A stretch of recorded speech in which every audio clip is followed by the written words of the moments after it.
자, 안녕하세요. 자, 여러분 10일 선생님이 어제 찍겠다고 했는데 역시나 못 찍고 지금 급하게 호다닥 찍습니다. 유닛 11 국어선 해설 영상 시작할게요. 자, 어제 수업 시간에 조금 우리 급해서 많이 못했지, 그치? 둘 다 월화. 그래서 오늘 조금 꼼꼼하게 해보겠습니다. 첫 번째 문장 우리 중요 포인트는 뭐였냐면 주어 동사 찾기였어. 그래서 the earliest known civilization이 주어였고요. 우리 이 콤마 사이에 있는 이번 지문은 계속해서 뭐가 나온다 그랬냐면 부연 설명이 계속 나온다 그랬죠. 그렇죠?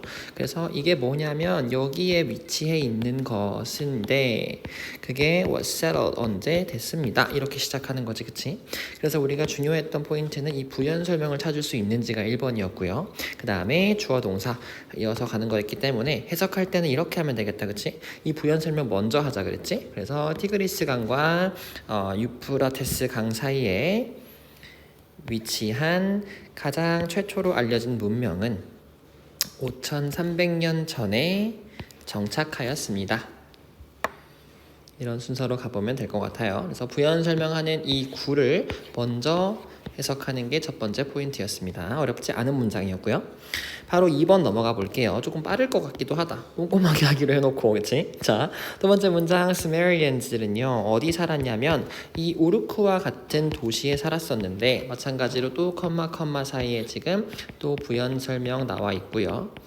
이 부연 설명이 우리가 지금 한 2주째, 3주째 계속해서 보고 있는 one of the 복수명사 요 구문이었어. 그치?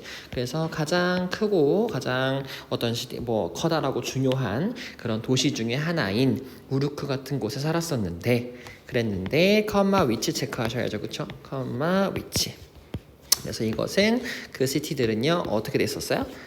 10km짜리 벽돌 벽에 의해서 둘러싸여져 있었어요. 이렇게 해석하는 거고 중요했던 거 관계사의 계속적 용법인데요.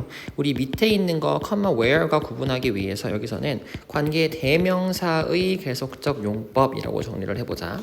그러면은 대명사니까 당연히 뒤에는 불완전문이 오겠다 라고 우리가 알고 있어야 되고 실제로도 was encircled 라고 바로 동사가 와버렸다. 그치? 그러니까 불완전한 문장이 맞네 라고 눈으로 확인하시고 해석할 때는 앞에서부터 쭉 갈 거니까 부연 설명 먼저 하는 거 기억하면서 주어. 자, 수메리안들은요. 수메리아에서 가장 크고 중요한 도시 중에 하나였던 우르크와 같은 도시들에 살았는데 그 도시들은 10km짜리 벽돌 벽에 의해서 둘러싸여 있었습니다. 순서 괜찮죠? 앞에서부터 쭉 이어서 하고 계속적 용법은 컴마 뒤로 바로 이어서 가는 거고요. 자, 우리 3번 보겠습니다. 자, inside the city was. 요거 우리 월급반 친구들 좀 놀랄 수 있어. 화목반에서는 이거 다 알던데. 자, inside the city was were temple. 주어가 어디 있었어요? 여기 있었어. 그러면 원래 주어는 이렇게 와야 되는 건데 주어 동사 순서가 우리 갑자기 이렇게 자리 바뀌어 버리는 걸 무슨 구문이라고 했냐면 도치 구문이라고 했어요. 도치 구문은 언제 쓰냐면 경우가 여러 가지가 있었는데 빠르게 정리해 보면 never, rarely, seldom 이렇게 나오는 것처럼 부정어구 도치가 있었고요. 2번 같은 경우는 장소 부사구 도치가 있었어요.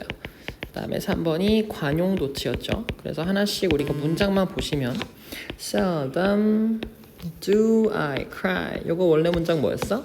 I seldom cry 였는데 이렇게 seldom이라고 하는 부정어구가 앞으로 튀어나오면서 이거 접속사 아니다잉? 선생님 그렇게 체크만 한 거야. 튀어나오면서 이 cry라고 하는 일반 동사이기 때문에 do라고 하는 조동사가 앞으로 나왔어요. 그렇죠? 그래서 이것도 이렇게 도치됐잖아. 그 다음에 두 번째 보시면 우리 관용도치 먼저 할게요. 우리가 나도 그래, so do I. 나는 안 그래, neither do I. 이런 식으로, 그치? 그 다음에 장소부사구 도치 같은 경우는 여기 나온 바로 이 문장이야, 그치?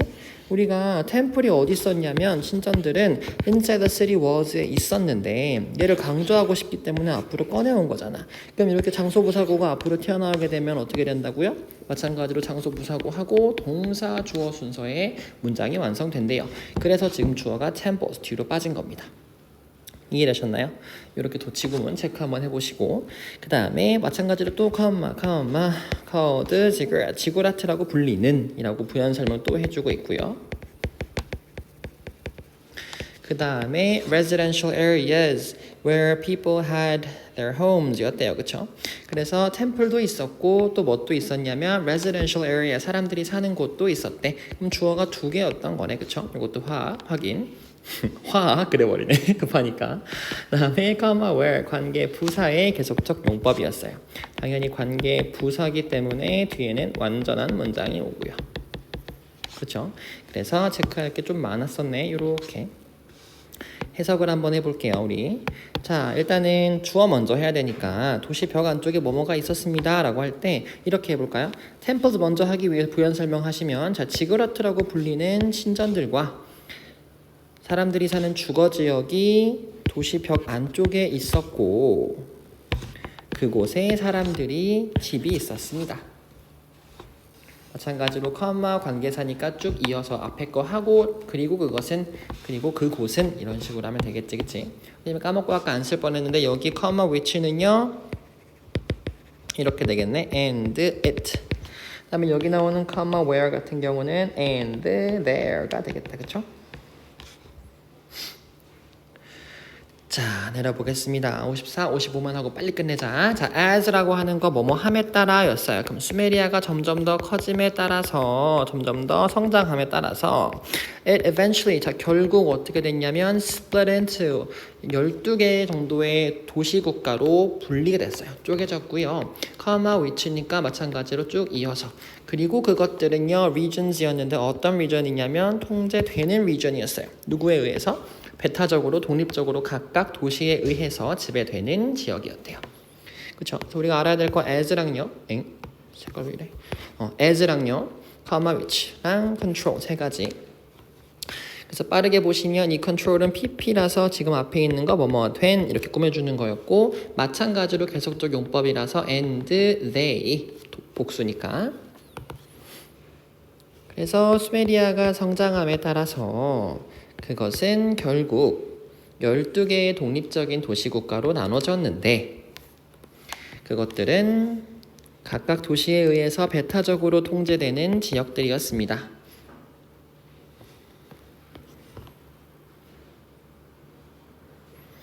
자, 마지막입니다. 자, cuneiform 서령문자 나왔었어요. 그쵸? 그러면 cuneiform이라고 하는 건 언제 시작됐고 언제 기원됐냐면 as a form of pictographic writing이었어요. 이 그림 문자, 상형 문자의 한 형태에서 기원됐는데 뭐를 활용하는 상형 문자였냐면 이거 앞에 있는 거 꾸며주는데 pp가 아니라 ing니까 뭐뭐 하는으로 해석하는 거네. 그러면 사물의 그림들을 이용해서 그 그림들에 대한 사물들에 대한 아이디어를 생각들을 전달하기 위해서 소통하기 위해서 사용됐던 거지, 그치?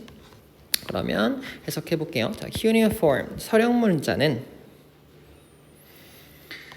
사물의 그림들을 활용해서 그것들에 대한 생각을 소통하기 위해 상형 문자의 한 형태로 시작되었습니다.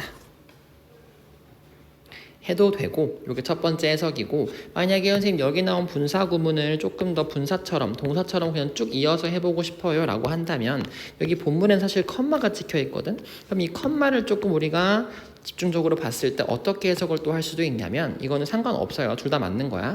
이렇게 한번 해볼 수 있겠지. 자, 서령 문자는 이렇게 해볼게요. 자, 상형 문자의 한 형태에서 기원한 것으로 사물의 그림을 활용하여 그것들에 대한 개념을 소통했습니다 라고 해도 무방할 것 같아요.